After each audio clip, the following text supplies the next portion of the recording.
জাতীয় স্মৃতিসৌধে গিয়ে মহান মুক্তিযুদ্ধের শহীদদের প্রতি শ্রদ্ধা জানালেন অন্তর্বর্তীকালীন সরকারের প্রধান উপদেষ্টা প্রফেসর ডক্টর মোহাম্মদ ইউনূস।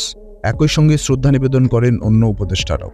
আজ শুক্রবার 9 আগস্ট সকালে সাভারে অবস্থিত স্মৃতিসৌধে শ্রদ্ধা জানান তারা। প্রধান উপদেষ্টা হিসেবে শ্রদ্ধা নিবেদনের পর উপস্থিত 13 উপদেষ্টাকে সঙ্গে নিয়ে জাতীয় স্মৃতিসৌধে শ্রদ্ধা নিবেদন করেন ডক্টর মোহাম্মদ ইউনূস।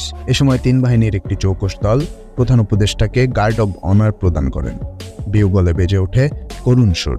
শ্রদ্ধা নিবেদন পর্ব শেষে স্মৃতিসৌধের পরিদর্শন বইতে স্বাক্ষর করেন প্রধান উপদেষ্টা। স্মৃতিসৌধে শ্রদ্ধা নিবেদন শেষে বাকি উপদেষ্টাদের সঙ্গে নিয়ে ঢাকার উদ্দেশ্যে রওনা দেবেন নোবেলজয়ী এই অর্থনীতিবিদ। ঢাকা মেডিকেল কলেজের বহিঃপ্রাঙ্গণে অবস্থিত শহীদ মিনারে এসে ভাষা শহীদদের প্রতি শ্রদ্ধা জানাবেন তারা।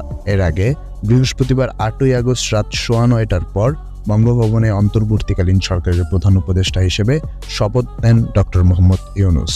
এরপর বাকি উপদেষ্টারাও শপথ গ্রহণ করেন।